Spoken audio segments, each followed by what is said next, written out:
সবাইকে জয় যিশু, hallelujah, praise the Lord. তো মহান ঈশ্বরের ধন্যবাদ হোক। তো ঈশ্বর আরও একটিবার সুন্দর দিন, সুন্দর সময় দিয়েছেন ঈশ্বরের বাক্য বলবার জন্য। তো মহান ঈশ্বরকে জানাই অসংখ্য অসংখ্য ধন্যবাদ। তো আজকে বাক্যে যাওয়ার জন্য প্রার্থনা করবো ঈশ্বরের কাছে। হালেলুয়া।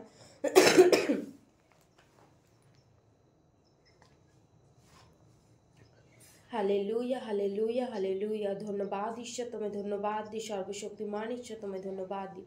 ও প্রভু যিশু, তুমি আশীর্বাদ করো প্রভু। সুন্দর দিন, সুন্দর সময় দিয়েছো প্রভু, সেই জন্য তোমায় ধন্যবাদ দিই প্রভু। প্রভু, আমাদের সমস্ত ভুল ত্রুটি পাপ অপরাধকে তুমি ক্ষমা করে দাও প্রভু। আমাদের কাজে কর্মে জ্ঞানে অজ্ঞানে প্রভু আমরা যা কিছু ভুল ত্রুটি পাপ অপরাধ করেছি প্রভু, তুমি আমাদের সমস্ত ভুল পাপ অপরাধকে যিশুর নামেতে ক্ষমা করে দাও প্রভু। প্রভু, তুমি টাচ করো প্রভু, তুমি স্পর্শ করো প্রভু, তুমি আশীর্বাদ করো প্রভু। এই সর্বময় জীবন্ত পিতা, তোমায় ধন্যবাদ দিই প্রভু যিশু। প্রভু, আজকের বাক্য প্রভু সুন্দর দিন দেখতে সাহায্য করেছো প্রভু। আজকের বাক্য প্রভু আমাদের আত্মার খাদ্য প্রভু। এই বাক্যকে প্রভু আমরা অনুসারে যেন খুব সুন্দরভাবে চলতে পারি প্রভু। প্রভু, আমাদের মুখের দ্বারাই প্রভু, আমাদের জিহ্বার দ্বারাই প্রভু যেন পাপ না আসে প্রভু। প্রভু, এই মুখই পাপ করে প্রভু। এই মুখের দ্বারাতেই কটু কথা ব্যবহার হয় প্রভু, কটু কথা বের হয় প্রভু। প্রভু, এই মুখকে তুমি কন্ট্রোল করো প্রভু, তুমি আশীর্বাদ করো প্রভু। আজকের বাক্য আমরা যেন খুব সুন্দরভাবে বুঝতে পারি প্রভু, তুমি বুঝতে সাহায্য করো মহান ঈশ্বর। তুমি স্বয়ং সহবর্তী হও প্রভু। প্রভু, তুমি আশীর্বাদ করো প্রভু, তুমি সাহায্য করো প্রভু। প্রভু, তুমি সেই দানিয়েলকে সিংহের খাত থেকে রক্ষা করেছিলে প্রভু। প্রভু, তুমি ইয়োবের জীবনে আশীর্বাদ করেছিলে প্রভু। প্রভু, তুমি আমাদের জীবনে আশীর্বাদ করো প্রভু। আমরা তোমার সন্তান প্রভু, যারা তোমার বিরুদ্ধে গর্জে উঠছে প্রভু, তাদেরকে তুমি স্তব্ধ করো প্রভু, তাদেরকে তুমি আশীর্বাদ করো প্রভু। তারা যেন তোমাকে চিনতে পারে এবং জানতে পারে প্রভু। প্রভু, তুমি টাচ করো প্রভু, তুমি স্পর্শ করো প্রভু। প্রভু, তোমার গভীরতা বুঝতে সাহায্য করো প্রভু তাদেরকে প্রভু। তুমি কেমন জীবন্ত ঈশ্বর প্রভু, তারাও যেন তোমাকে আস্বাদন করে দেখে প্রভু। তোমার বাক্য বলে প্রভু যে আস্বাদন করিয়া দেখো সদা প্রভু মঙ্গলময় প্রভু। প্রভু, তারাও যেন তোমাকে চেখে দেখতে পারে প্রভু। প্রভু, আমাদেরকে যেমন তুমি জগৎ থেকে মনোনীত করেছো প্রভু, তাদেরকেও তুমি জগৎ থেকে মনোনীত করো প্রভু। প্রভু, তাদেরকে তুমি টাচ করো প্রভু, তাদেরকে তুমি স্পর্শ করো প্রভু, তারা যেন তোমাকে চিনতে পারে এবং জানতে পারে প্রভু। প্রভু, তুমি আশীর্বাদ করো প্রভু। প্রভু, তোমার বাক্য বলে প্রভু যে একটা আত্মাও যেন বিনষ্ট না হয় প্রভু। প্রত্যেকটি আত্মাকে তুমি নাম ধরে ডাকো প্রভু, তুমি আশীর্বাদ করো প্রভু। প্রত্যেকটি আত্মা যেন তোমাকে চিনতে জানতে পারে প্রভু। তোমার বাক্য বলে প্রভু প্রত্যেকটা জিহ্বা তোমার কাছে স্বীকার করবে প্রভু, প্রত্যেকে হাঁটু পাতিত হইবে প্রভু। প্রভু, তুমি আশীর্বাদ করো প্রভু, প্রত্যেককে প্রভু তুমি বিশ্বাস দাও প্রভু। প্রভু, সেই জগতের আলো পৌঁছে দাও প্রভু। সেই অন্ধকারের মধ্যে তুমি আলো হয়ে ফুটে উঠেছিলে প্রভু, সেই আলো তুমি জায়গায় জায়গায় ফেলেছো প্রভু। সেই আলোর দ্বারাই প্রভু গোটা গ্রামকে তুমি আলোময় করো প্রভু। যারা তোমাকে চিনেছে প্রভু, তাদের দ্বারা তুমি আলোময় করো প্রভু। তুমি অন্ধকার থেকে আলোয় পৌঁছাও প্রভু, কারণ তুমি একমাত্র জীবন্ত ঈশ্বর প্রভু। তোমার ক্রোধ যদি নেমে আসে প্রভু, প্রভু, তাহলে সমস্ত পৃথিবী ধ্বংস হয়ে যাবে প্রভু। সেই নোহের সময় প্রভু সমস্ত পৃথিবী ধ্বংস হয়ে গিয়েছিল প্রভু। প্রভু, তুমি তাদেরকেও টাচ করো প্রভু, একটা আত্মাও যেন বিনষ্ট না হয় প্রভু। প্রভু, তারাও যে তোমার বিরুদ্ধে গর্জে উঠেছে প্রভু, তারাও যে তোমাকে নিন্দে তাড়না করছে প্রভু, তাদেরকে তুমি আশীর্বাদ করো প্রভু। তারাও যেন তোমাকে চিনতে পারে এবং জানতে পারে প্রভু। টাচ করো প্রভু, তুমি স্পর্শ করো প্রভু, তোমার স্পর্শ দাও, তোমার ছোঁয়া দাও প্রভু যিশু নামেতে প্রভু। প্রভু, আমরা তোমাকে বিশ্বাস করি প্রভু। তোমার বাক্য বলে প্রভু যে জগতের কাছে তোমাদেরকে আমি লজ্জিত হইতে দেব না প্রভু। প্রভু, না প্রভু, আমরা যেন লজ্জিত না হই প্রভু। আমরা তোমার সন্তান প্রভু, তুমি আমাদের বাবা প্রভু। প্রভু, তোমার নিন্দে নয় প্রভু। তোমার বাক্য বলে তোমরা আমার নয়নের মণি প্রভু। এই মণিকে যে স্পর্শ করে সে আমাকে স্পর্শ করে প্রভু। তুমি টাচ করো প্রভু, তুমি স্পর্শ করো প্রভু।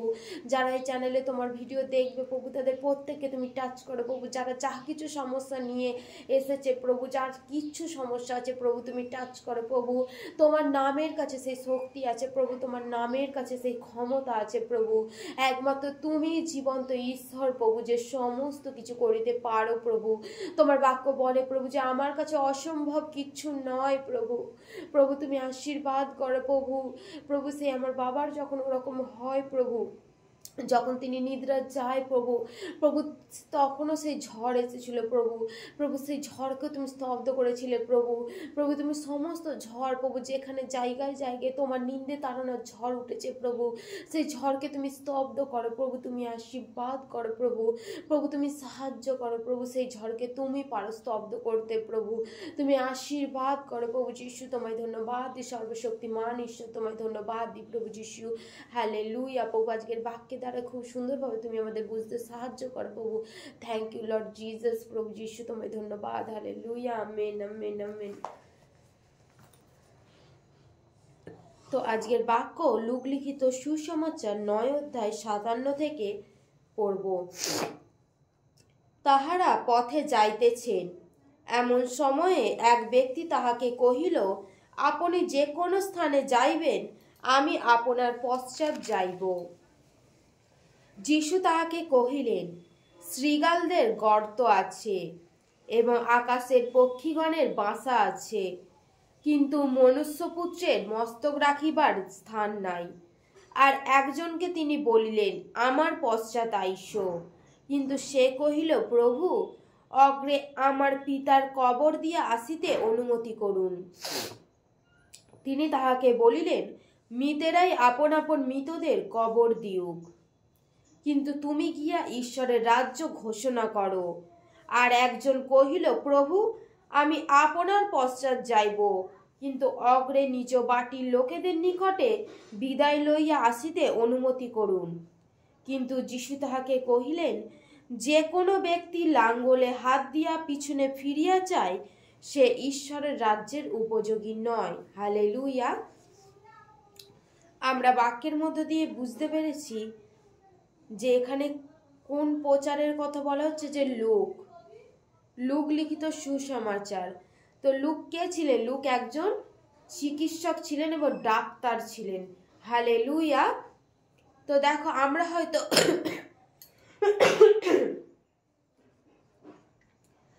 হয়তো মূর্খ, আমাদের হয়তো কোনো ছোট বড় ভালো মন্দ কোনো কিছু হয়তো জ্ঞান নেই, কিন্তু লূক একজন কি ডাক্তার ছিলেন। সে ডাক্তার হয়ে আমরা এখন বলতে পারি যে তোমরা মূর্খ, তুমি টাকার জন্য খ্রিস্ট ধর্ম গ্রহণ করেছো, তুমি টাকার জন্য তুমি প্রভু যিশুকে বিশ্বাস করেছো, তুমি নিজের ধর্মকে পরিবর্তন করে দিয়েছো, তো তুমি মুসলমান হয়ে গিয়েছো।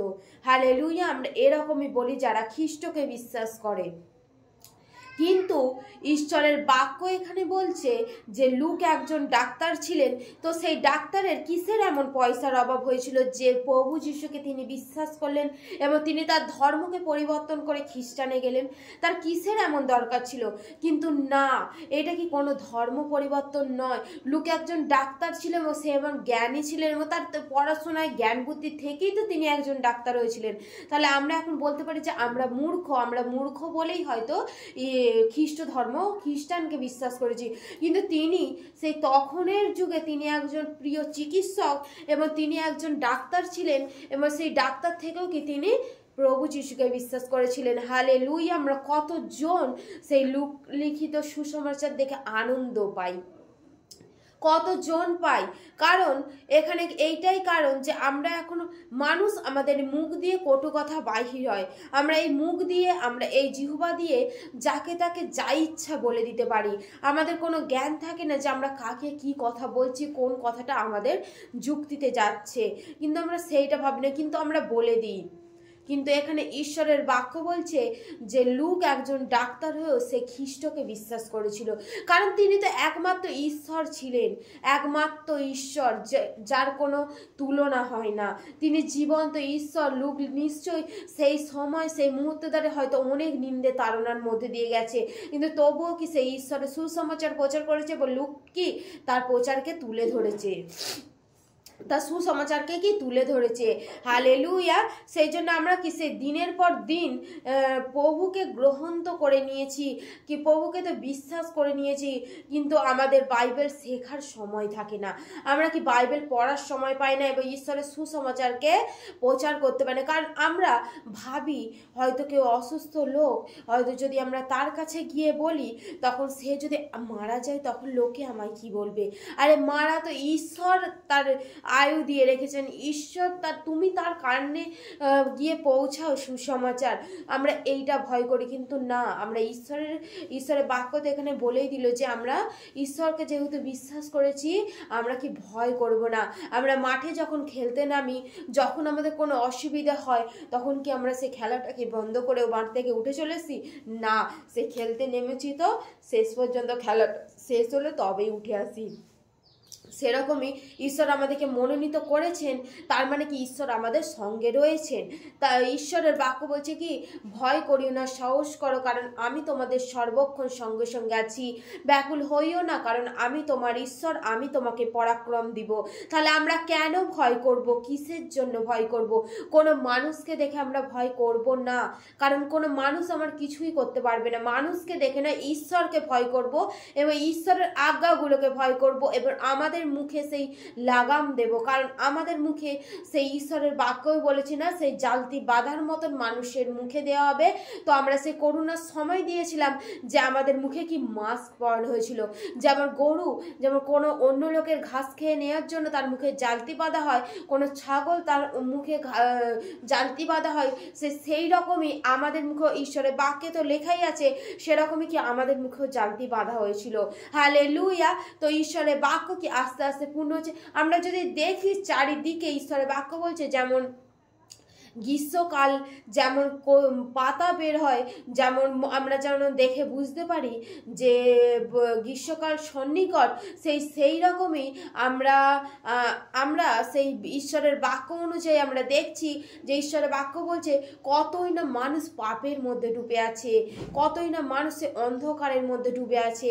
তো আমরা এই দেখেই বুঝতে পারি যে ঈশ্বরেরও আসার সময় হয়ে আসছে। সেই জন্য ঈশ্বরের বাক্য বলছে যে লুক যে এখানে ঈশ্বরের বাক্য লিখেছেন, ঈশ্বরের সেই পবিত্র আত্মার দান তিনি নিয়েছিলেন এবং পবিত্র আত্মার দান নিয়ে কি ঈশ্বরের বাক্যকে প্রচার করেছিলেন। আমরা কি ঈশ্বরের মণ্ডলী বন্ধ করে দিয়ে ঘরে বসে থাকি? কিন্তু না, আমরা কি শিখতে পারবো কিভাবে? আমরা যদি না ঈশ্বরের মণ্ডলীতে না যদি যুক্ত হই, তাহলে আমরা ঈশ্বরের বাক্যকে কিভাবে বুঝতে পারবো এবং ঈশ্বরের বাক্যকে কিভাবে চিনতে পারবো? হালেলুয়া। সেই জন্যই কি আমাদের মণ্ডলীর সাথে যুক্ত হওয়া দরকার। এখানে কি মণ্ডলীতে যে যুক্ত হওয়ার জন্য তাদের কি কোনো কিছু উপকারের জন্য না, তোমার পরিবার, তোমার স্বামী, তোমার সন্তান কি সবাই সুস্থ থাকবে, সুন্দর থাকবে, তুমি তাদের নিয়ে প্রার্থনা করবে, তারা তোমার সেই প্রার্থনার দ্বারাই দেখি তারা সমস্ত কিছু সেই জগতের মধ্যে থেকে বেরিয়ে এসে কি করবে, সেই ঈশ্বরের কাছে ঈশ্বরের আরাধনা স্তুতি প্রশংসা করবে। তাহলে সেই জন্যই আমাদের মণ্ডলী যাওয়ার দরকার আছে। আমরা কি সেই রোগকে নিয়ে অজুহাত, শয়তান কি আমাদের বলে এইটা রোগ আমাদের জীবনে আসে, শয়তান আমাদের ওই জন্যই জীবনে আসে কারণ আমরা শয়তানকে সুযোগ করে দিই। যখন আমরা ঘরে বসে থাকি, ঈশ্বরকে সময় দিই না, তো দেখো একটা চেয়ার, সেই চেয়ারের মধ্যে আমরা কাকে বসাবো সেইটা আমাদের নিজেদের ব্যাপার। যদি আমরা ঈশ্বরকে স্থান দিই, তাহলে কোনো শয়তান সেখানে থাকতে পারবে না। আর যদি আমরা সেই শয়তানকে স্থান দিই, তাহলে ঈশ্বরের সাথে আমাদের বন্ধুত্বও থাকবে না। ঈশ্বর আমাদের কিভাবে আশীর্বাদ করবে? সেই জন্যেই যেটুকু ঈশ্বর বাক্য দিয়েছেন সেইটুকু যেন আমরা শিখতে পারি। আর ঈশ্বরের বাক্য বলছে কি, লাঙলে হাত দিয়ে আমরা ফিরিয়ে না চাই। হালেলুয়া। আমরা সেই লাঙলে হাত দিয়ে ফিরে না চাই। আমরা যদি লাঙলে হাত দিয়ে আমরা পিছনে ফিরে চাই, তাহলে কি আমরা ঈশ্বরের রাজ্যের উপযোগী নই? ঈশ্বরের বাক্য বলছে যে, ঈশ্বরের বাক্য যে মৃতরাই মৃতদের কবর দিক। কারণ ঈশ্বরের বাক্য এখানে বলছে হয়তো তোমার জীবনে ঝড় এসেছে, হয়তো তোমার জীবনে নিন্দে তাড়না এসেছে, তা বলে কি তুমি ঈশ্বরকে ফেলে রেখে পালিয়ে যাবে? ঈশ্বরকে ছেড়ে দেবে যে আমার এইটুকু সমস্যা এসেছে তার জন্য আমি ছেড়ে চলে যাব? কিন্তু না, ঈশ্বর তোমাকে মনোনীত করেছেন, ঈশ্বর সর্বদাই তোমারকে সঙ্গে রয়েছে, সাথে রয়েছে। তাহলে আমরা ঈশ্বরকে ছেড়ে যাব না। যদি আমরা আদি পুস্তক 19:1 দেখি যে ঈশ্বর সেই নিনবী নগরকে কি করেছিল, সেই ধ্বংস করে দিয়েছিল। আর সেই লোটের স্ত্রী পিছনে ফিরে চেয়েছিল। কারণ আমাদের পিছনে ফিরে যদি আমরা তাকাই, সেখানে কি আমাদের কিছুই নয়, কারণ আমরা পিছনটাকে ছেড়েই এসেছি। আমরা পিছনটাকে দেখেই এসেছি যে সেখানে কিছু নেই, সেখানে কি হস্ত থাকিতেও কথা তারা কি সে আশীর্বাদ করতে পারে না, কর্ণ থাকিতেও তারা কি সে শুনিতে পায় না। তাহলে আমরা কিসের আশায় আবার পিছন ফিরে তাকাই? আমরা কিসের আশায় পিছন ফিরে তাকাই? না, আমরা ঈশ্বরের রাজ্যে এসেছি, আমরা আর পিছন ফিরে তাকাবো না।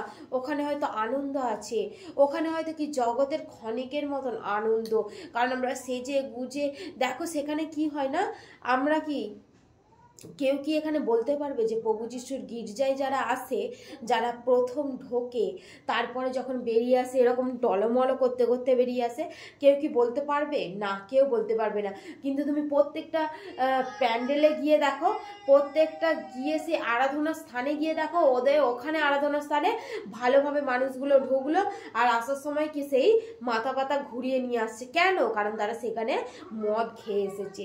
সেটা কীরকমভাবে পবিত্র স্থান হতে পারে? তো দেখো আমরা জগতের জ্ঞান আর ঈশ্বরের জ্ঞানের কাছে কতটা মূর্খতা, কারণ ঈশ্বরের বাক্য এখানে কি বলছে যে জগতের জ্ঞান আর ঈশ্বরের জ্ঞানের কাছে কি মূর্খতা। কারণ আমরা নিজেরাই ভেবে দেখি যে আমরা আমাদের নিজেদের স্বামী সন্তানকে আমরা কি বলছি যে তোমরা নেশার মধ্যে যেও না, ওগুলো খারাপ জিনিস, তোমরা নেশা করো না। কিন্তু তারই ক্ষণিকের মধ্যে আমরা আবার কি আমাদের সেই কি আমরা যখন সেই শিবরাত্রি করি, কারণ জগতে তো ছিলাম, সেখানে তো দেখেছি যে আমরা গাঁজা কলকে সমস্ত কিছু নিয়ে কি তাকে আরাধনা দিচ্ছি, সে খাবে। দেখো একটা পশু সে কতটা কতটা কতটা তার কষ্ট, সে মা বলে চেল্লায়, কিন্তু তাকে না মানত করা হয় যে বলি দেওয়ার জন্য। কিন্তু আমার ঈশ্বর কি চায়? যে তোমার মনটাকে তুমি পরিবর্তন করো, তোমার জীবনটাকে পরিবর্তন করো, তুমি এখানে এসেছো তোমার স্বভাবটাকে পরিবর্তন করো। লোভ, লালসা, ব্যভিচার, তুমি চুরির মধ্যে যা কিছু সমস্যার মধ্যে তুমি ছিলে সমস্ত কিছুকে তুমি ত্যাগ করে দিয়ে তুমি ঈশ্বরের পথে সঠিকভাবে তুমি চলো। ঈশ্বর তো তোমার কাছে এইটাই চায়, ঈশ্বর আর বেশি তোমার কাছে কিছুই চায় না। ঈশ্বর তোমার কাছে শুধুমাত্র এইটাই চাই যে তুমি মন ফিরাও, তুমি মন ফিরাও। সেই জন্য কি তোমার মুখের কথার দ্বারায় আমাদের মধ্যে যেন পাপ না আসে। আমরা কথার মধ্যে দিয়ে আমরা যাকে তাকে যাই ইচ্ছা বলে দিই। আমরা জগতের মানুষ দেখি তো কি যখন ঝগড়ার মুখে অশ্লীল ভাষা বের হয়, সেই অশ্লীল ভাষাকে আমরা যেন খ্রিস্ট বিশ্বাসী আমরা যেন না করি। কারণ আমরা হয়তো মণ্ডলীতে থাকি একরকম আর বাড়িতে গিয়ে থাকি একরকম, আমরা মুখের মধ্যে দিয়ে অন্য অশ্লীল ভাষা বের হয়। কিন্তু না, আমরা এরকম করব না, কারণ ঈশ্বর আমাদের তাহলে ঈশ্বর আমাদেরকে ত্যাগ করবেন। ঈশ্বরের বাক্য কি বলেছে? তাদের জন্য ঈশ্বরের বাক্য এই বলেছে যে যারা আমাকে হে প্রভু বলে শেষ পর্যন্ত কি আমি তাদেরকে বলবো আমি তোমাদের চিনি না। ঈশ্বর যেন তোমাকে এরকম না বলে যে আমি তোমাদের চিনি না। ঈশ্বর যেন তোমাকে এরকম বলে যে হ্যাঁ আমার সন্তান, তুমি আমার জন্য যে তোমার মধ্যে যে তালন্ত দিয়ে রেখেছে সেই তালন্তকে তুমি ব্যবহার করেছো। হালেলুয়া। ঈশ্বর যেন তোমাকে এইভাবে আশীর্বাদ করেন।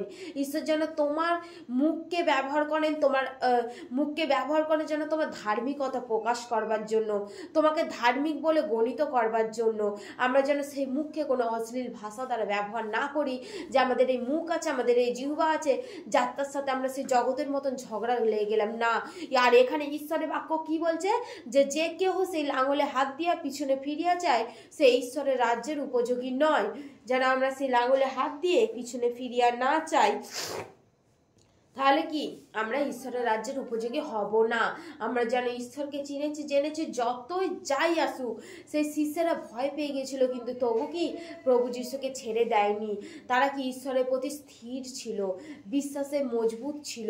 আমরাও যেন এরকম বিশ্বাসে মজবুত হয়ে প্রভুতে স্থির হয়ে থাকতে পারি। হালেলুয়া। আমরা যেন আমাদের মুখ দ্বারা কোনো পাপ কাজ না করি। আমাদের কি দেখো আমাদের ব্যবহার এরকম হয় যে আমরা আমাদের স্বামী থাকতেও বাড়িতে আমাদের স্বামী থাকতো, কারণ ঈশ্বর তো আদম হাওয়ার জুড়িতে ঈশ্বর করেছেন, তোমার জন্য ঈশ্বর তো তাকে ব্যবহার করে রেখেছেন, ঈশ্বর তোমার জন্য তাকে তৈরি করেছেন।